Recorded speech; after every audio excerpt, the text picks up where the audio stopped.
ওয়ালাইকুম আসসালাম। শাহিদা, কেমন আছো?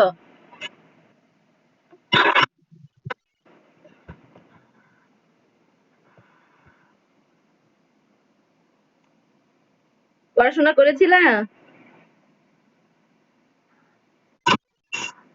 তাই? হ্যালো। তো বলো তো কোন অধ্যায় পড়ছিলাম? দশম অধ্যায়।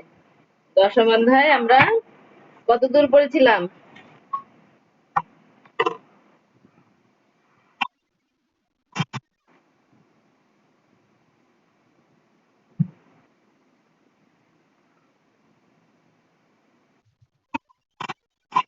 প্রথম এবং দ্বিতীয় পৃষ্ঠা।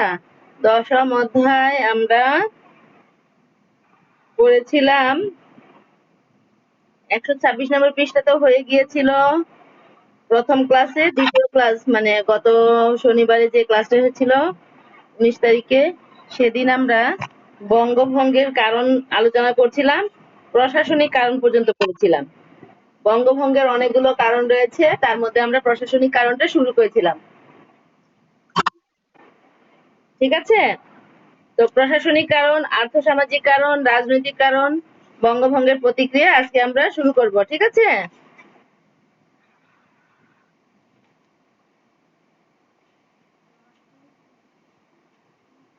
মনে পড়েছে?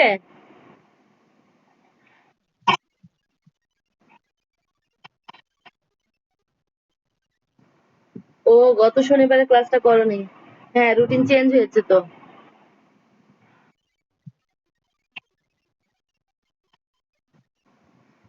না, করেছে তো, সিনহা করেছিল, শিফা করেছিল।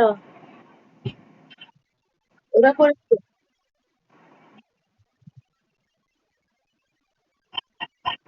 ও, ওরা দুইজন করেছিল, তুমি করো না। হ্যাঁ, শাহিদা করনি, সিনহা আর শিফা করেছিল। আচ্ছা, যাই হোক, আমরা শুরু করি। ওরা এখনো আসেনি, তুমি একাই এসেছো। আচ্ছা, যাই হোক, আমরা শুরু করি। হ্যাঁ, তো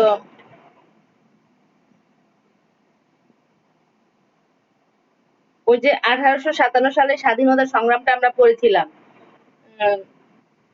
1757 সাল থেকে 1757 সালে 23শে জুন পলাশী প্রান্তরে নবাব সিরাজউদ্দৌলার পরাজয়ের পর টানা 100 বছর পরে আমাদের বাঙালিদের ভিতর, বাঙালি বলতে এই উপমহাদেশের লোকজনের ভিতর দানা বাঁধতে থাকে বিভিন্ন ক্ষোভ। তো এই হ্যাঁ, পেজ না, আমি মুখে একটু আলোচনা করছি। হ্যাঁ, তো বিভিন্ন ক্ষোভ দানা বাঁধতে থাকে। সেই ক্ষোভ থেকে হলো 1857 সালে সিপাহী বিদ্রোহ হয়। তো সিপাহী বিদ্রোহের অনেকগুলো কারণ ছিল, সেই কারণগুলো আমরা পড়েছিলাম। সামাজিক ও ধর্মীয় কারণ, সামরিক কারণ, হুম, তারপরে হলো স্বাধীনতা সংগ্রাম, এটা পড়েছিলাম আমরা। এরপর বঙ্গভঙ্গ পড়ছিলাম। তাহলে তুমি মনে হয় প্রথম ক্লাসটা করেছিলা, 16 তারিখের প্রথম ক্লাসটা করেছিলা। 16 তারিখে হুম, ফার্স্ট ক্লাসটা করেছিলে 126 নম্বর পৃষ্ঠায় প্রথম ক্লাসটা করেছিলাম। আচ্ছা, তো যেহেতু তুমি এটা প্রথম ক্লাস করেছো, দ্বিতীয় ক্লাস তোমার জন্য, তো যদি একটু না টেনে পড়াই তাহলে তো তুমি ধরতে পারবে না। হ্যাঁ, সিনহা আর শিফা আসুক, তারপরে হলো আমরা পরবর্তীতে আলোচনা করব। তো আরেকটু শুরু, তোমাকে আরেকটু বুঝিয়ে দিই। হ্যাঁ,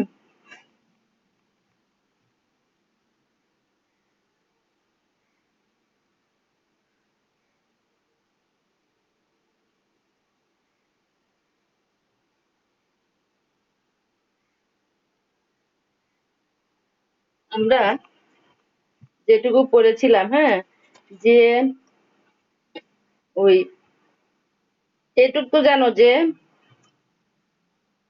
1600 সালে ব্রিটিশ ইস্ট ইন্ডিয়া কোম্পানি স্থাপিত হয়, এটা তোমরা ছোটকালে পড়েছো, ফাইভে থাকতে পড়েছো। আর 1756 সালের 1756 সালে 22 বছর বয়সে নবাব সিরাজউদ্দৌলা ক্ষমতায় আসেন। তো ওনার বয়সও কম ছিল, তাছাড়া ওনার কিছু নিকটাত্মীয় আর কিছু ওনার সভাসদবর্গ ওনার সাথে বেইমানি করেছিল, বিশ্বাসঘাতকতা করেছিল। তো এই যে বিশ্বাসঘাতকতা করেছিল, এর মধ্যে মীর জাফর হলো প্রধান। এইসব কারণে উনি হলো 1757 সালে 23শে জুন পলাশির যুদ্ধে কি হন, পরাজিত হন। পরে তাকে হত্যা করা হয়, মোহাম্মদী বেগ নামে একজন তাকে হত্যা করে। তো এই যে ঘটনা, এই ঘটনার মধ্যে কিন্তু এটার মধ্য দিয়ে অর্থাৎ নবাব সিরাজউদ্দৌলার পতনের মধ্য দিয়ে 1757 সাল থেকে 1947 সাল পর্যন্ত প্রায় 200 বছর, মানে 190 বছর, প্রায় 200 বছর ইংরেজ শাসন প্রতিষ্ঠিত হয়, মানে ইংরেজ শাসন চলতে থাকে আমাদের এই উপমহাদেশে। তো 1757 সাল থেকে 1857 সাল পর্যন্ত 100 বছর এ দেশে ইস্ট ইন্ডিয়া কোম্পানির শাসন চলে।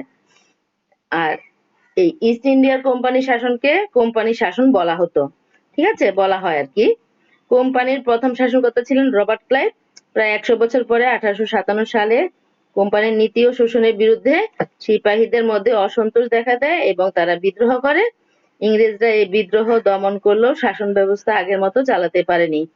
কোম্পানি শাসন রদ করে 1858 সালে বাংলা সহ সমগ্র ভারতের শাসনভার ব্রিটিশ রানী সরাসরি নিজ হাতে তুলে নেয়, যা 1947 সাল পর্যন্ত চলে। তাহলে এখানে একটু আমি পঞ্চম শ্রেণীর বই থেকে তোমার সাথে শেয়ার করলাম যে ওই 1857 সালে বিদ্রোহ হয়, হ্যাঁ। আর বিদ্রোহ হওয়ার পরে এই বিদ্রোহটা 1857 সালে কোম্পানির নীতি ও শোষণের বিরুদ্ধে সিপাহীদের মধ্যে অসন্তোষ দেখা দেয় এবং বিদ্রোহ করে।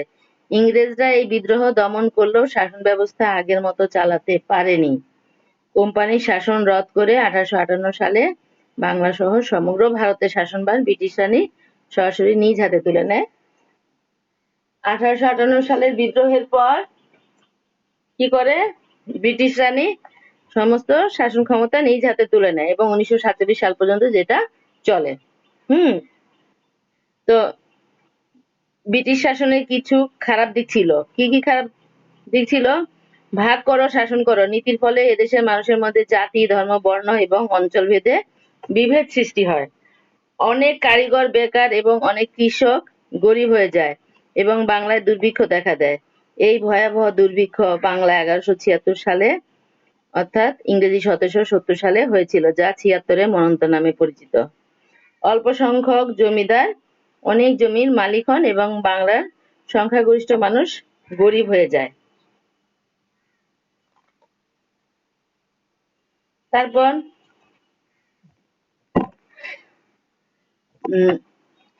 বুঝতে পেরেছো যে ব্রিটিশ শাসনে কি কি সুবিধা ছিল, অসুবিধা ছিল। সুবিধাও কিছু ছিল।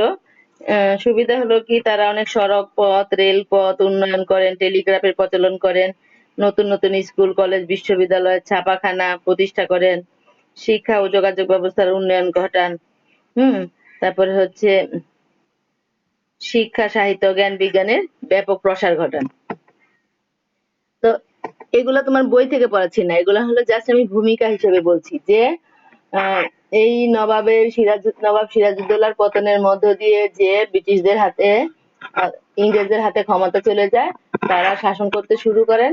100 বছর করার পরে সিপাহীদের মধ্যে অসন্তোষ দেখা দেয়, তারা বিদ্রোহ করে। এটা হলো ইংরেজরা দমন করতে পারে। পরের বছরগুলো অর্থাৎ 90 বছর হলো মহারানী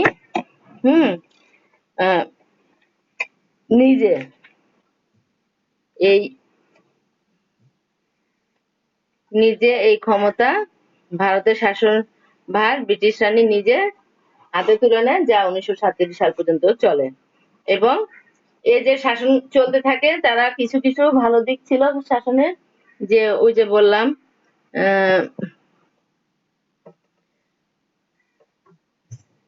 ভালো দিক কি কি ছিল। ভালো দিক ছিল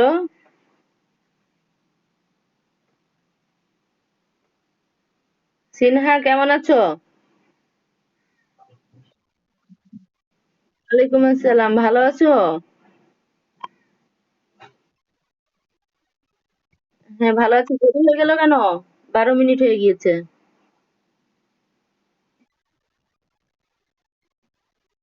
ও, আচ্ছা। ওই শাহিদা আজকে জয়েন করেছে আগে তো। শাহিদা গত ক্লাসটা করেনি কারণ শাহিদা জানতো না রুটিন চেঞ্জ হয়ে গিয়েছে। আমি যেটা আলোচনা করছিলাম সেটা হচ্ছে ওই 1757 সালে নবাব সিরাজউদ্দৌলার পতনের পরে যে 100 বছর টানা, 1757 থেকে 1857 সাল পর্যন্ত 100 বছর টানা ইংরেজরা ক্ষমতা দখলের পর 1857 সালে একটা বিদ্রোহ হয়, যেটা হলো সিপাহী বিদ্রোহ নাম ছিল। সেই সিপাহী বিদ্রোহ তারা দমন করে, দমন করার পর নিজের হাতে ক্ষমতাটা তুলে নেয়। ঠিক আছে। ব্রিটিশ রানী নিজের হাতে ক্ষমতা তুলে নেয়, আরো 90 বছর পর্যন্ত তারা শাসন করতে থাকে। তো এই ব্রিটিশদের বা কোম্পানি শাসনের কিছু সুবিধা ছিল, বা ব্রিটিশদের শাসনের কিছু সুবিধা ছিল আর অসুবিধা ছিল। সুবিধাগুলো ছিল তারা নতুন নতুন স্কুল কলেজ বিশ্ববিদ্যালয় প্রতিষ্ঠা করেন, ছাপাখানা প্রতিষ্ঠা করেন, সড়ক রেলপথ এগুলোর উন্নয়ন করে, টেলিগ্রাফের প্রচলন করেন, শিক্ষা যোগাযোগ ব্যবস্থার উন্নয়ন ঘটান। আর খারাপ দিকগুলো ছিল ভাগ করো শাসন করো নীতির ফলে এই দেশের মানুষের মধ্যে জাতি ধর্ম বর্ণ এবং অঞ্চল ভেদে বিভেদ সৃষ্টি হয়। মানে আগে যে একটা মিল ছিল হিন্দু মুসলমানের মধ্যে, যে একটা সৌহার্দ্যপূর্ণ ভালোবাসাপূর্ণ একটা সম্পর্ক ছিল, ওই যে ভাগ করো যেটা আমরা বঙ্গভঙ্গের মাধ্যমে জানবো, এই নীতির কারণে একটা বিভেদ সৃষ্টি হয়। অনেক কারিগর বেকার ও অনেক কৃষক গরিব হয়ে যায় এবং বাংলায় দুর্ভিক্ষ দেখা দেয়। এই ভয়াবহ দুর্ভিক্ষ বাংলায় 1176 সাল অর্থাৎ ইংরেজি 1770 সাল পর্যন্ত হয়েছিল, যা 76-এ মন্বন্তর নামে পরিচিত। বাংলার অনেক কৃষক কিন্তু গরিব হয়ে যায়, বেকার হয়ে যায় এই তাদের নীতির কারণে। দুর্ভিক্ষ দেখা দেয়, সেটা 1770 সাল, ইংরেজি 1770 সাল আর বাংলা 1176 সাল ছিল। 76-এর নাম অনুসারে ওই দুর্ভিক্ষটার নাম হলো 76-এর মনন্তর। এটা কিন্তু একটা গুরুত্বপূর্ণ প্রশ্ন। বিসিএস এর প্রশ্ন কিন্তু, 76-এর মনন্তর বলতে কি বোঝায়। অল্প সংখ্যক জমিদার অনেক জমির মালিক হন আর বাংলার সংখ্যাগরিষ্ঠ মানুষ গরিব হয়ে যায়। কিছু জমিদার অনেক জমির মালিক হয় আর বাকিরা হলো সংখ্যাগরিষ্ঠ মানুষ, বেশিরভাগই মানুষ হলো দরিদ্র হয়ে যায়। ঠিক আছে। তাহলে দেখো, আসলে সুবিধা অসুবিধা দুইটাই ছিল। এখন গত ক্লাসে আমরা যেটা আলোচনা করেছিলাম, এটা হচ্ছে সিনহা ছিলে। আহ, সেটা হচ্ছে আমরা গত ক্লাসে পড়েছিলাম যে ওই যে 1857 সালে স্বাধীনতা সংগ্রাম হলো, সিপাহী বিদ্রোহ হলো, সেটা কিন্তু রাজনৈতিক, অর্থনৈতিক, সামাজিক ও ধর্মীয় কারণ ছিল, সামরিক কারণ ছিল, স্বাধীনতা সংগ্রাম ছিল। ওটা আমরা শেষ করেছিলাম। এরপরে আমরা বঙ্গভঙ্গ, বঙ্গভঙ্গটাও আবার কি কারণে হয়েছিল, বঙ্গভঙ্গের পটভূমিটা, বঙ্গভঙ্গের অনেকগুলো কারণ ছিল। আহ, প্রশাসনিক কারণ, আর্থসামাজিক কারণ, রাজনৈতিক কারণ, বঙ্গভঙ্গের প্রতিক্রিয়া মানে ফলাফল। আজকে আমাদের আর্থসামাজিক কারণ থেকে শুরু করার কথা ছিল। তো আমি একটু পিছনের দিকে ফিরে না গেলে তোমরা আসলে বুঝতে পারবে না। হ্যাঁ, সিনহা কি বলছো? একটু পিছনের দিক থেকে আলোচনা করব।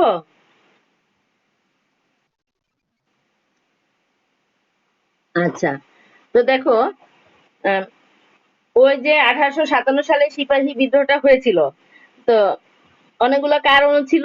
সেই কারণগুলোর মধ্যে দেখো,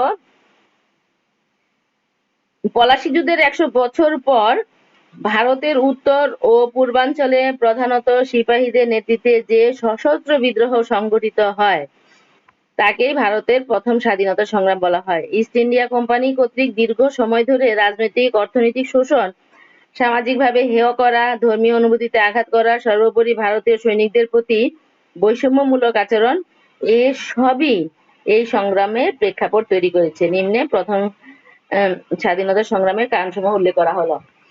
1757 সালের নবাব সিরাজউদ্দৌলার পতনের পর 1857 সালে প্রথম স্বাধীনতা সংগ্রাম, অর্থাৎ ও যে ইংরেজরা বা কোম্পানি শাসন চলছিল সেটা থেকে মানুষ হলো স্বাধীনতা চাচ্ছিল, এই জন্য এটাকে প্রথম স্বাধীনতা সংগ্রাম বলা হয়। এবং কি কি কারণে স্বাধীনতা সংগ্রামের প্রয়োজন হয়েছিল সেটা হলো, রাজনৈতিকভাবে শোষণ করা হচ্ছিল, অর্থনৈতিকভাবে আমরা বঞ্চিত হচ্ছিলাম, সামাজিকভাবে হেয় করা হচ্ছিল, ধর্মীয় অনুভূতিতে আঘাত আঘাত করা হয়েছিল, সর্বোপরি ভারতীয় সৈনিকদের প্রতি বৈষম্যমূলক আচরণ করা হয়েছিল। ঠিক আছে। রাজনৈতিক, পলাশী যুদ্ধের পর থেকে ইস্ট ইন্ডিয়া কোম্পানির রাজ্য বিস্তার, একের পর এক দেশীয় রাজ্যগুলো দখল, দেশীয় রাজন্যবর্গের মধ্যে ভীতি, অসন্তোষ ও তীব্র ক্ষোভের জন্ম দেয়। ইস্ট ইন্ডিয়া কোম্পানির পলাশী যুদ্ধের পর থেকে ইস্ট ইন্ডিয়া কোম্পানির হাতে তো শাসন ক্ষমতা চলে আসলো। তখন ইস্ট ইন্ডিয়া কোম্পানি কি করলো, যে একের পর এক রাজ্য বিস্তার, একের পর এক দেশীয় রাজ্যগুলো দখল, একের পর এক দেশীয় রাজন্যবর্গের মধ্যে ভীতি সঞ্চার, অসন্তোষ, তীব্র ক্ষোভের জন্ম দেয়। মানে বোঝা যাচ্ছিল যে তারা যে শাসন শোষণ করতে এসেছিল, একটার পর একটা দখল করে আসতেছিল। লর্ড ডালহৌসির সত্যবিলোপ নীতি প্রয়োগ করে সাতারা, ঝাঁসি, নাগপুর, সম্বলপুর, ভগৎ, উদয়পুর, করাউলি ব্রিটিশ সাম্রাজ্যভুক্ত করেন। সত্যবিলোপ নীতি অনুযায়ী দত্তকপুত্র সম্পত্তির উত্তরাধিকারী হতে পারত না। তাহলে দেখো, লর্ড ডালহৌসির সত্যবিলোপ নীতি অনুসারে সাতারা, ঝাঁসি, নাগপুর, সম্বলপুর, ভগৎ, উদয়পুর, করাউলি ব্রিটিশ সাম্রাজ্যভুক্ত করেন। সত্যবিলোপ নীতি অনুযায়ী দত্তকপুত্র, এই দেখো, তারা সত্যবিলোপ একটা নীতি করে সাতারা, ঝাঁসি, নাগপুর, সম্বলপুর, ভগৎ, উদয়পুর, করাউলি ব্রিটিশ সাম্রাজ্যভুক্ত করেন। এই এই জায়গাগুলো তারা হলো দখল করে নেয়। সত্যবিলোপ নীতি অনুযায়ী দত্তপুত্র সম্পত্তির উত্তরাধিকারী হতে পারত না। তাছাড়া অপশাসনের অজুহাতে অযোধ্যা ব্রিটিশ সাম্রাজ্যভুক্ত করা হয়। এইসব ঘটনায় দেশীয় রাজন্যবর্গ অত্যন্ত ক্ষুব্ধ হন। দেখো যে অযোধ্যাও ব্রিটিশ সাম্রাজ্যভুক্ত করে ফেলে। এরপর হচ্ছে অর্থনৈতিক। ইস্ট ইন্ডিয়া কোম্পানির শাসন প্রতিষ্ঠার সঙ্গে সঙ্গে শুরু হয় চরম অর্থনৈতিক শোষণ বঞ্চনা। কোম্পানির রাজনৈতিক ক্ষমতা দখলের আগে এদেশের শিল্প ধ্বংস করেছিল। ঠিক আছে। ক্ষমতা দখলের পর ভূমি রাজস্ব নীতির নামে ধ্বংস করা হয় দরিদ্র কৃষকের অর্থনৈতিক মেরুদণ্ড। আইন প্রয়োগের ফলে অনেক বনেদি জমিদার সামাজিক ও অর্থনৈতিকভাবে ক্ষতিগ্রস্ত হন। তারা ইস্ট ইন্ডিয়া কোম্পানি আসার পর, তাদের শাসনটা আসার পর তারা কি করে, ওই যে ভূমি রাজস্ব আদায় করার নামে, ঠিক আছে, খাজনা আদায়ের নামে এ দেশের কৃষকদেরকে আরো দরিদ্র করে ফেলে। হ্যাঁ, তাদের অর্থনৈতিক মেরুদণ্ডটা ভেঙে ফেলে। তারা বিভিন্ন শিল্প প্রতিষ্ঠানের কি করে, ধ্বংস করে, ক্ষতি করে। আইন প্রয়োগের ফলে অনেক বনেদি জমিদার সামাজিক ও অর্থনৈতিকভাবে ক্ষতিগ্রস্ত হন। এমন আইন তৈরি করেছিল যে যারা আগে থেকে জমিদার ছিল, এদেশীয় জমিদার ছিল, অনেক ধনী ছিল, তারাও অর্থনৈতিকভাবে ক্ষতিগ্রস্ত হয়। তাহলে দেখো, রাজনৈতিক, অর্থনৈতিক দুইটা কারণ আমরা পড়লাম। দরিদ্র কৃষকের উপর অতিরিক্ত কর ধার্য করা হয়। জমিদার ও রাজস্ব আদায়কারীদের তীব্র শোষণের শিকার এসব কৃষক মহাজনদের কাছে ঋণগ্রস্ত হয়ে সর্বশান্ত হয়ে পড়ে। দেখছো, যারা এদেশের দরিদ্র কৃষক ছিল, পুরাতন নাটক টাটক দেখলে বোঝা যায়, সব পুরাতন মুভি দেখলে, সেই সময়কার অর্থনৈতিক ব্যবস্থা কি ছিল। দেখো, দরিদ্র কৃষকের উপর অতিরিক্ত কর ধার্য করা হয়।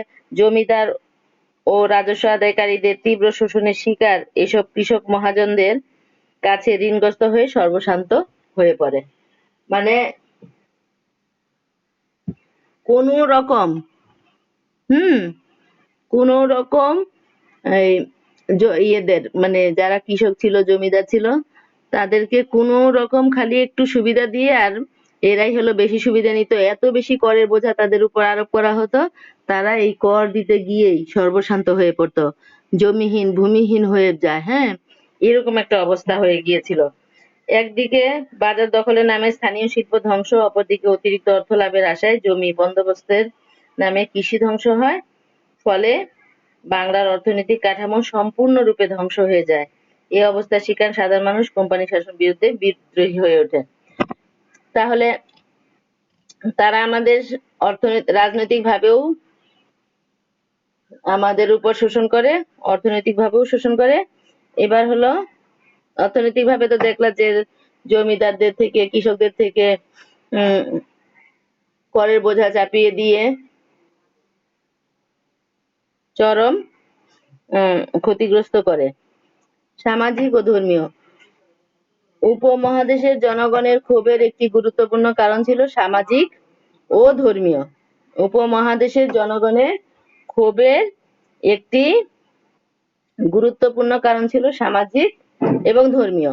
18 শতকের শেষ ভাগে এবং 19 শতকের প্রথমার্ধে পাশ্চাত্যের প্রভাব, কোম্পানির সমাজ সংস্কার জনকল্যাণমূলক হলেও গোটা রক্ষণশীল হিন্দু মুসলমান এসব মেনে নিতে পারেনি। ইংরেজি শিক্ষা, সতীদাহ প্রথা উচ্ছেদ, হিন্দু বিধবাদের পুনরায় বিবাহ, খ্রিস্টান ধর্মযাজকদের ধর্মপ্রচার ইত্যাদির ফলে হিন্দু মুসলমান সম্প্রদায়ের গোঁড়াপন্থীরা শঙ্কিত হয়ে ওঠে। ধর্ম ও সামাজিক রীতিনীতি বিভিন্নভাবে সংস্কারের কারণে ক্ষুব্ধ হয় উভয় সম্প্রদায়ের মানুষ। ধর্মীয় ভাবে অনেকগুলা সংস্কার ছিল, অনেকগুলা বিধিনিষেধ ছিল, সেগুলো হলো ইংরেজরা তুলে দেওয়ার চেষ্টা করে। তবে ভালো একটা জিনিস হলো সতীদাহ প্রথা উচ্ছেদ। ইংরেজি শিক্ষার প্রবর্তন করা হয়। ইংরেজি শিক্ষা কিন্তু মানুষ প্রথমে গ্রহণ করতে চায়নি, ঠিক আছে? এরও অনেক ইতিহাস। অনেক পরে হলো ইংরেজি শিক্ষা, হিন্দুরা আগে ইংরেজি শিক্ষা গ্রহণ করেছিল। মুসলিমদের তুলনায় হিন্দুরা আগে ইংরেজি শিক্ষা গ্রহণ করেছিল, ফলে তাদের অফিস আদালতে চাকরি দেওয়া হচ্ছিল ইংরেজি শিক্ষা গ্রহণের পরে। তারপরে সতীদাহ প্রথা উচ্ছেদ। সতীদাহ প্রথাটা হচ্ছে যাদের হলো মহিলাদের, হিন্দু মহিলাদের যদি স্বামী মারা যেত, তাহলে স্বামীর সাথে ওই মহিলাকে জ্যান্ত পুড়িয়ে ফেলা হতো, সহমরণে যেতে হতো। এই প্রথাটা ইংরেজরা এসে উচ্ছেদ করে। হিন্দু বিধবাদের পুনরায় বিবাহ। যারা হিন্দু বিধবা, মানে আর তো বিধবাদের সহমরণে যেতে হতো না, তাদের আবার বিবাহ দেওয়া। খ্রিস্টান ধর্মযাজকদের ধর্মপ্রচার শুরু হয় ইত্যাদির ফলে হিন্দু মুসলমান সম্প্রদায়ের গোঁড়াপন্থীরা শঙ্কিত হয়ে ওঠে। ধর্ম ও সামাজিক রীতিনীতি বিভিন্নভাবে সংস্কারের কারণে ক্ষুব্ধ হয় উভয় সম্প্রদায়ের মানুষ। কিছু ভালো কাজও করেছিল, যে আমাদের হিন্দু সমাজে যেটা ছিল সতীদাহ প্রথা, এটা উচ্ছেদ করেছিল। হিন্দু বিধবাদের আবার বিয়ের ব্যবস্থা করেছিল। তারপরে হলো আবার এদিকে হলো কি খ্রিস্টান ধর্ম প্রচার, ঠিক আছে? ওই যে গত ক্লাসে আমি বলেছিলাম, তারা হলো বিভিন্ন কৌশলে, ছলে বলে কৌশলে মানুষকে খ্রিস্টান ধর্মে আনার চেষ্টা করতো, খ্রিস্টান করার চেষ্টা করেছিল। তোমাদের বলেছিলাম যে কাজী নজরুল ইসলামের মৃত্যু ক্ষুধা নাটক নামে দেখেছিলাম। তারপরে হলো তারা হলো হিন্দু মুসলমান এদের মধ্যে যারা একটু দুর্বল, গরিব, এদেরকে টার্গেট করে খ্রিস্টান বানিয়ে ফেলতো। এরকম একটা ছিল। তাহলে এতেও হিন্দু মুসলমান দুই সম্প্রদায় কিন্তু শঙ্কিত হয়ে ওঠে যে খ্রিস্টান করে ফেলতেছে, ঠিক আছে? তারপরে দেখো সামরিক বাহিনীতে ইংরেজ ও ভারতীয় সৈন্যদের মধ্যকার বৈষম্য বিদ্রোহের অন্যতম কারণ। সামরিক বাহিনীতে ইংরেজ এবং ভারতীয় সৈন্যদের মধ্যকার বৈষম্য বিদ্রোহের অন্যতম কারণ। ইংরেজ সৈন্য ও ভারতীয় সিপাহীদের মধ্যে পদবি এবং বেতন ভাতার মধ্যে বিরাট বৈষম্য ছিল।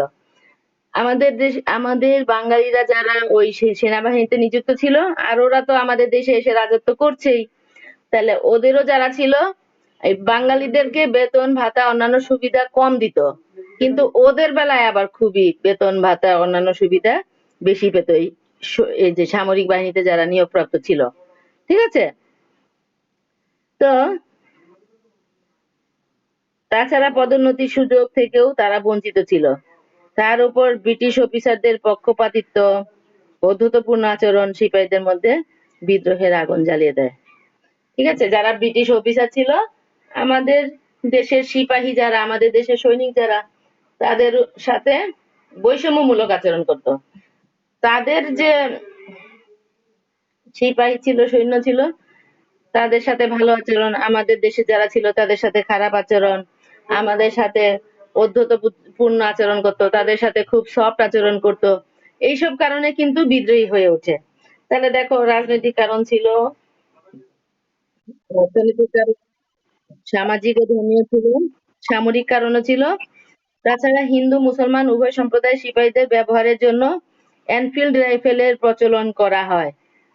দেখো, ওই যে এর আগের ক্লাসও বলেছিলাম, ক্লাস 5এও তোমরা এটা পড়েছিলা, হুম, যে হিন্দু মুসলমান যারা এই দেশে সিপাহী ছিল, হ্যাঁ, তাদের ব্যবহার করার জন্য এনফিল্ড রাইফেলের প্রচলন করা হয়। এই রাইফেলের টোটা দাঁত দিয়ে কেটে বন্দুকে প্রবেশ করাতে হতো। সৈন্যদের মধ্যে ব্যাপকভাবে গুজব ছড়িয়ে পড়ল যে এই টোটায় গরু ও শূকরের চর্বি মিশ্রিত আছে। ফলে উভয়ই ধর্মনাশের কথা ভেবে বিদ্রোহী হয়ে উঠল। কথা খেয়াল করো যে কামান ও বন্দুকের কার্তুজ পিচ্ছিল করার জন্য গরুর এবং শূকরের চর্বি ব্যবহারের গুজব নিয়ে ধর্মীয় অশান্তি তৈরি করা হয়। মানে হিন্দু আর মুসলমান উভয় সম্প্রদায় কিন্তু সৈন্য বা সিপাহীতে নিয়োগপ্রাপ্ত ছিল, যারা সামরিক বাহিনীতে নিয়োগপ্রাপ্ত ছিল, তাদেরকে এনফিল্ড রাইফেল ব্যবহার করতে হতো। এখন এনফিল্ড রাইফেলের সিস্টেমটা এমন ছিল যে টোটাটা দাঁত দিয়ে কেটে বন্দুকে প্রবেশ করাতে হতো। ঠিক আছে? তো হিন্দু যে সে কিন্তু চাইবে না যে গরুর চর্বি বা তেল সেটা তার মুখে লাগুক, আবার যে মুসলিম সেও কিন্তু চাইবে না যে শূকরের চর্বি তার মুখে লাগুক। কিন্তু এমন একটা গুজব আর কি, বা এই এমন একটা কথা ছড়িয়ে পড়েছিল যেটা কিনা ওই সামরিক বাহিনীতেও একটা অসন্তোষের সৃষ্টি হয়েছিল, এবং হিন্দুরাও তাদের ধর্মনাশের কথা ভেবে, মুসলিমরাও তাদের ধর্মনাশের কথা ভেবে, যে চাকরি করতে এসেছি তাই বলে কি গরুর চর্বি মুখে দিব, চাকরি করতে এসেছি তাই বলে কি শূকরের চর্বি মুখে দিব। দুই ধর্মের ভিতরে কিন্তু এমন একটা ক্ষোভ ছিল, সেই জন্য তারা বিদ্রোহী হয়ে ওঠে। ওই যে ইসলাম ধর্মের মানুষ জীবনে চাইবে শূকরের চর্বি মুখে দিবে, আবার হিন্দু ধর্মের মানুষ জীবনে চাইবে যে গরুর চর্বি মুখে দিবে। দুই ধর্মের জন্যই এমন একটা গুজব ছড়িয়ে পড়েছিল। আচ্ছা, তারপরে হলো স্বাধীনতা সংগ্রাম। বিদ্রোহের আগুন প্রথমে জ্বলে ওঠে পশ্চিমবঙ্গের ব্যারাকপুরে। মানে ওই যে 1857 সালে যে স্বাধীনতা হয়, 29শে মার্চ বন্দুকের গুলি ছুড়ে বিদ্রোহের সূচনা করেন মঙ্গল পাণ্ডে নামক। তো এর মধ্যে 1857 সালে কিন্তু মঙ্গল পাণ্ডে নামক একজন বিদ্রোহীর মাধ্যমে প্রথমে বিদ্রোহটা ছড়িয়ে পড়ে। তো এর আগে কিন্তু 1800 শতকের শেষ ভাগে 19 শতক জুড়ে ইস্ট ইন্ডিয়া কোম্পানির বিরুদ্ধে অনেকবার বিদ্রোহ সংঘটিত হয়। এমনই একটি আন্দোলনে বিদ্রোহী নেতা তিতুমির ইংরেজ বাহিনীকে প্রতিহত করার জন্য বারাসাতের কাছে বিদ্রোহী নেতা তিতুমির ইংরেজ বাহিনীকে প্রতিহত করার জন্য বারাসাতের কাছে নারকেলবাড়িয়া গ্রামে একটি বাঁশের কেল্লা নির্মাণ করেন। 1831 সালে ব্রিটিশদের বিরুদ্ধে এক যুদ্ধে তিতুমির পরাজিত ও নিহত হন। 1857 সালে গিয়ে বিদ্রোহ হয়, কিন্তু এর আগে 1831 সালে একজন তিতুমির নামে একজন, তিনি বারাসাতের নিকট নারকেলবাড়িয়া নামক গ্রামে একটি বাঁশের কেল্লা তৈরি করেন। কেল্লা বুঝো, দুর্গ, পুরাটাই বাঁশ দ্বারা নির্মিত। তো সেখানে তিনি পরাজিত ও নিহত হন। মানে ছোট ছোট অনেক বিদ্রোহ, তাদের এই আচরণের মানে ক্ষুব্ধ হয়ে তাদের এই আচরণে মানুষ বিদ্রোহী হয়ে ওঠে। এত বেশি তারা নির্যাতন অত্যাচার চালাচ্ছিল, মানুষ ক্ষুব্ধ হয়ে বিদ্রোহী হয়ে ওঠে। তো তিতুমির তো শহীদ হলেন। 1857 সালে সিপাহী বিদ্রোহে পশ্চিম বাংলার ব্যারাকপুরে মঙ্গল পাণ্ডের নেতৃত্বে এই বিদ্রোহটা শুরু হয় এবং সারা ভারতে ছড়িয়ে পড়ে। তো বিদ্রোহের আগুন প্রথম জ্বলে ওঠে পশ্চিমবঙ্গের ব্যারাকপুরে। 1857 সালের 29শে মার্চ বন্দুকের গুলি ছুড়ে বিদ্রোহের সূচনা করেন মঙ্গল পাণ্ডে নামে এক সিপাহী। তিনি বন্দুকের গুলি ছেড়ে মানে আওয়াজ তুলেন, আওয়াজ দেন, বিদ্রোহী হয়ে উঠেছেন, ভয় পান না আর, মৃত্যুকে ভয় পাচ্ছেন না। হ্যাঁ, দ্রুত এই বিদ্রোহ মিরাট, কানপুর, পাঞ্জাব, উত্তরপ্রদেশ, মধ্যপ্রদেশ, বিহার, বাংলা সহ ভারতের প্রায় সর্বত্র ছড়িয়ে পড়ে। বাংলাদেশে ঢাকা, চট্টগ্রাম, যশোর, সিলেট, কুমিল্লা, পাবনা, রংপুর, দিনাজপুর, রাজশাহী এই বিদ্রোহে সামিল হয়। ঠিক আছে? তো বাংলাদেশ, ভারত, উম, এই পাকিস্তান এই অঞ্চলগুলো মিলেই তো ভারতীয় উপমহাদেশ। তো এই বিদ্রোহে বাংলাদেশের এই জেলাগুলো আর ভারতের ওই যে স্থান বা জেলাগুলোর নাম বলেছি, এরা সামিল হয়। আচ্ছা, যেটুকু পড়ালাম ওইটুকুর মধ্যে কোনো প্রশ্ন আছে?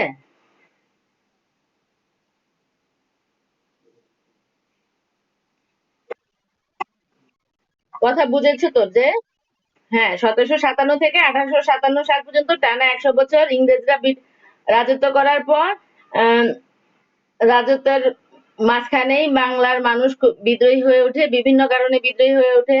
তারা সামরিক ক্ষেত্রে উম তাদের সেনাবাহিনীর লোকদেরকে সুযোগ সুবিধা বেশি দেয়, আমাদের দেয় না। তারপরে তারা হলো অনেক হিন্দু মুসলমানদের অনেক আইন সংস্কার করার চেষ্টা করে, হিন্দুদের বিধবা বিবাহ, এটা যদিও একটা ভালো আইন তৈরি করেছিল, বিধবা বিবাহ প্রচলন করে, আর সতীদাহ প্রথা বন্ধ করে। আহ, তারা দলে দলে মানুষদেরকে খ্রিস্টান করা চেষ্টা করছিল। তারপরে হলো তারা হলো অর্থনৈতিক ক্ষেত্রেও অনেক উম, এই দেশের অর্থনীতিকে অনেক ক্ষতিগ্রস্ত করেছিল। তারা হলো স্থানীয় শিল্প ধ্বংস করে অতিরিক্ত লাভের আশায় তারা হলো ভূমি রাজস্ব নীতির নামে এদেশের মানুষকে অর্থনৈতিকভাবে পঙ্গু করে দেওয়ার চেষ্টা করছিল। এই দেশে যারা জমিদার ছিল, অনেক জমি মালিক ছিল, তারা আস্তে আস্তে ক্ষতিগ্রস্ত হতে থাকে। তারপরে হলো বিভিন্ন স্থান তারা দখল করে নিচ্ছিল। আহ, তারপরে হচ্ছে এই সকল কারণে আর কি মানুষ বিদ্রোহী হয়ে ওঠে। মানুষ বুঝতে পারে যে তারা আমাদের সাথে খুব বৈষম্যমূলক আচরণ করে। এরপরে বিদ্রোহ তো প্রথমে মঙ্গল পাণ্ডে, তিনি মঙ্গল পাণ্ডে নামক একজন 1857 সালের 29শে মার্চ বন্দুকের গুলি ছুড়ে বিদ্রোহের সূচনা করেন। এই বিদ্রোহটা আস্তে আস্তে ছড়িয়ে পড়ে, হ্যাঁ, সামিল হয়। তো বিদ্রোহটা একসময় থেমে যায়, পরে আবারও তারা 1947 পর্যন্ত শাসন শোষণ চালাতে থাকে। বিদ্রোহীরা দিল্লি দখল করে মুঘল সম্রাট, দেখো যদি আমি পিছন থেকে না আসি তোমরা বুঝতে পারবে না। হ্যাঁ, বিদ্রোহীরা দিল্লি দখল করে মুঘল সম্রাট দ্বিতীয় বাহাদুর শাহকে ভারতবর্ষের বাদশাহ বলে ঘোষণা করে। যারা বিদ্রোহী আমাদের এদেশে ছিল বা ভারত বাংলাদেশ মিলে, তারা হলো দিল্লি দখল করে ফেলে, মানে দিল্লি নিজ আয়ত্তে নিয়ে আসে। দ্বিতীয় বাহাদুর শাহকে ভারতবর্ষের বাদশাহ বলে ঘোষণা করে। এই যুদ্ধে অংশগ্রহণ করেন নানা সাহেব, ঝাঁসির রানী লক্ষ্মীবাই, অযোধ্যার বেগম হযরত মহল, মৌলভী আহমদ উল্লাহ সহ ক্ষুব্ধ বঞ্চিত দেশীয় রাজন্যবর্গ। হুম, মানে বিদ্রোহে সবাই সামিল হয়, কারণ ত্যক্ত বিরক্ত হয়ে গিয়েছিল, তাদের প্রতি একটা অতিষ্ঠ ভাব এসে পড়েছিল, যে জ্বালা যন্ত্রণায় অস্থির হয়ে গিয়েছিল। সময় প্রায় কিন্তু শেষ হয়ে আসছে, 4 মিনিট আছে। হ্যাঁ, তো বিভিন্ন স্থানে ভারতীয় সিপাহী ও যুদ্ধরত বিদ্রোহী নেতারা প্রাণপণ লড়াই করে পরাজিত হন। এই সংগ্রামে জড়িত অধিকাংশই যুদ্ধে শহীদ হন এবং বাকিদের ফাঁসিতে ঝুলিয়ে দেওয়া হয়। দেখছো, যারা শহীদ হন তারা মানুষ বিদ্রোহী হয়ে উঠেছিল, হয়ে তাদের সাথে টিকে থাকতে পারেনি, ওরা শক্তিশালী বেশি ছিল। তো আমাদের এই দেশের মানুষই কিন্তু পরাজিত হয়, নিহত হন, পরাজিত হন। আর যাদেরকে নিহত করতে পারে নাই পরে ফাঁসিতে ঝুলিয়ে দেয়। এত শয়তান ছিল ওরা। মুঘল সম্রাট দ্বিতীয় বাহাদুর শাহকে অর্থাৎ রেঙ্গুনে নির্বাসিত করা হয়। মুঘল সম্রাট দ্বিতীয় বাহাদুর শাহ ওনাকে মিয়ানমারে নির্বাসনে পাঠিয়ে দেওয়া হয়। রানী লক্ষ্মীবাই যুদ্ধে নিহত হন। নানা সাহেব পরাজিত হয়ে অন্তর্ধান করেন, মানে তিনি হারিয়ে যান। কোথায় হারিয়ে যান? সাধারণ সৈনিক বিদ্রোহীদের ওপর নেমে আসে অমানসিক নির্যাতন। ঢাকার বাহাদুর শাহ পার্কে ঝুলিয়ে রাখা হয় অনেক সৈনিকের লাশ। এ ধরনের বীভৎস ঘটনা ঘটিয়ে শাসক গোষ্ঠী জনমনে আতঙ্ক সৃষ্টির চেষ্টা করে, ফলে নির্যাতনের মধ্য দিয়ে শেষ হয় ভারতের প্রথম স্বাধীনতা সংগ্রাম। 1858 সালে জুলাইয়ের মধ্যে সব আন্দোলন শেষ হয়ে যায়, তবে এর প্রভাব ছিল সুদূর প্রসারী। মার্চের 29শে মার্চ কিন্তু শুরু হয়, 1858 সালে 29শে মার্চ শুরু হয়, কিন্তু শেষ হয় হলো জুলাইয়ের মধ্যে শেষ হয়ে যায়। লক্ষ্মীবাই মারা গেল, তারপরে হলো একজনকে বাহাদুর শাহকে পাঠিয়ে দেওয়া হয়, ওই রেঙ্গুনে মিয়ানমারে নির্বাসিত করা হয়, একজন অন্তর্ধান করেন। মানে বড় বড় যারা এক একজন এক এক দিকে শেষ হয়ে যায়, আর বাকিদেরকে হলো ঝুলিয়ে ফাঁসি দিয়ে বাহাদুর শাহ পার্ক যেটা হলো বলছি যে সদরঘাটের এখানে আছে, জগন্নাথ কলেজের ওই সাইডটায়, তো ওইখানে তাদেরকে ফাঁসি দেওয়া হয়। হ্যাঁ, ঢাকার বাহাদুর শাহ পার্কে 1857 সালে বিদ্রোহী বাঙালি সিপাহীদের ফাঁসি দেওয়া হয়েছিল। এখানে একটি স্মৃতিসৌধ আছে। এই পার্ক সম্পর্কে জানার জন্য তোমরা একটু বেরিয়ে আসবা, দেখে আসবা। হ্যাঁ, আচ্ছা, 1857 সালে সিপাহী নির্মিত সিপাহী বিদ্রোহের স্মৃতিসৌধ বাহাদুর শাহ পার্ক। হ্যাঁ, ওটা হলো 1857 সালে হলো সিপাহী বিদ্রোহে মারা যায় মানুষ, ওখানে ফাঁসি দেওয়া হয়। কিন্তু 1957 সালে 100 বছর পর ওখানে একটি স্মৃতিসৌধ তৈরি করা হয়, এখনো যা রয়েছে। কথা বুঝছো? এই বিদ্রোহের তাৎক্ষণিক গুরুত্বও ছিল। এর ফলে কোম্পানি শাসনের অবসান হয়, ব্রিটিশ সরকার ভারতের শাসনভার নিজ হাতে গ্রহণ করে। কোম্পানি ব্রিটিশ ইস্ট ইন্ডিয়া কোম্পানির শাসন কিন্তু শেষ হয়, কিন্তু সরাসরি রানী এরপরে ক্ষমতা দখল করে নেয়। 1858 সালের 1 নভেম্বর মহারানী ভিক্টোরিয়ার এক ঘোষণাপত্রে সত্যবিলোপ নীতি 1858 সালের 1 নভেম্বর মহারানী ভিক্টোরিয়ার এক ঘোষণাপত্রে সত্যবিলোপ নীতি এবং এর সঙ্গে যুক্ত অন্যান্য নিয়ম বাতিল করা হয়। ওই যে লর্ড ডালহৌসি সত্যনীতি নীতি বিলোপ ছিল না, সত্যবিলোপ নীতি, সেগুলা হলো কি করা হয় এবং এর সঙ্গে যুক্ত অন্যান্য নিয়ম বাতিল করা হয়। তাছাড়া এই ঘোষণাপত্রের যোগ্যতা অনুযায়ী ভারতীয়দের চাকরি প্রদান এবং ধর্মীয় স্বাধীনতা নিশ্চয়তা সহ যুদ্ধে অংশগ্রহণকারীদের প্রতি ক্ষমা ঘোষণা করা হয়। তো যারা ভারতীয় ছিল তাদেরকে দেখো, 1857 সালে কিন্তু যুদ্ধ হলো, যুদ্ধ থেমে গেল জুলাই মাসে, মার্চের থেকে জুলাই থেমে গেল, বিদ্রোহ থেমে গেল। থেমে যাওয়ার পর কোম্পানির শাসন শেষ হয়ে গেল। কোম্পানির শাসন শেষ হওয়ার পরে 1858 সালের 1 নভেম্বর মহারানী ভিক্টোরিয়া এক ঘোষণাপত্রে তিনি সত্যবিলোপ নীতিটা এবং এর সঙ্গে যুক্ত অন্যান্য নিয়ম বাতিল করেন। ঠিক আছে, ওই যে লর্ড ডালহৌসি যে সত্যবিলোপ নীতি করেছিল, তার মধ্যে হলো ওই যে রাজস্ব দেওয়া লাগতো, তারপরে হচ্ছে ইয়ে কারো উত্তরাধিকার যদি ইয়ে হয়, কি যেন দত্তক পুত্র হয় তাহলে সে পাবে না, এরকম নীতি ছিল। তো সেই নীতি এগুলা বিলোপ করে যারা হলো ভারতীয়দের মধ্যে সরকারি চাকরি পাওয়ার যোগ্য ছিল তাদেরকে চাকরি প্রদান করা হতো। তারপরে হলো যারা যুদ্ধে অংশগ্রহণ করেছিল তাদেরকে ক্ষমা করে দেওয়া হয়। কাউকে কাউকে তো ফাঁসি দিয়েছিল। আচ্ছা, দ্বিতীয় বাহাদুর শাহকে রেঙ্গুনে নির্বাসিত করা হয়। এই বিদ্রোহের সুদূর প্রসারী গুরুত্ব হচ্ছে এই বিদ্রোহের ক্ষোভ থেমে যায়নি। এই সংগ্রামের পরিপ্রেক্ষিতে জনগণ সচেতন হয়ে ওঠে এবং আন্দোলন সংগ্রামের মধ্য দিয়ে 1947 সালে ইংরেজ শাসনের অবসান ঘটায়। তো 1857 সালে যে যুদ্ধটা হয়েছিল এটা কিন্তু থেমে যায়নি। এরপরে আজকে শিফা ক্লাস করেনি, এর ফলে হ্যাঁ 1947 সালে কিন্তু যে তাদের কাছ থেকে আমরা একদম চূড়ান্ত ভাবে স্বাধীন হই, সেই স্বাধীনতা এসেছিল। যেমন 1948 সালে ভাষা আন্দোলনের মাধ্যমে পাকিস্তানিদের সাথে আমাদের শুরু হয়েছিল যুদ্ধ, এবং 1971 সালে 16 ডিসেম্বর আমরা তাদের কাছ থেকে 1952 সালের ভাষা আন্দোলন থেকে শুরু হলো, আর 1971 সালে গিয়ে শেষ হলো 16 ডিসেম্বর। আর ভাষা আন্দোলনের মূলত শুরু হয়েছিল 1948 সালে, ঠিক আছে? তো এরকমই আবার এই 1857 সাল থেকে 1947 সালে গিয়ে এটা ধারাবাহিকভাবে আস্তে আস্তে আস্তে আস্তে ভিতরে দানা বাঁধতে থাকে, ক্ষোভ জমতে থাকে। পরে গিয়ে চূড়ান্ত ভাবে আমরা তাদের কাছ থেকে স্বাধীনতা লাভ করি 1947 সালে। তো আজকে এই পর্যন্তই থাক, কারণ 9টা 42 বেজে গিয়েছে। পরের ক্লাসে আমরা বঙ্গভঙ্গটা পড়বো। আজকে কিন্তু আমরা নতুন কিছু পড়িনি, আমরা রিভিশন, পুরাতন পড়া পুনরালোচনা করলাম, ঠিক আছে?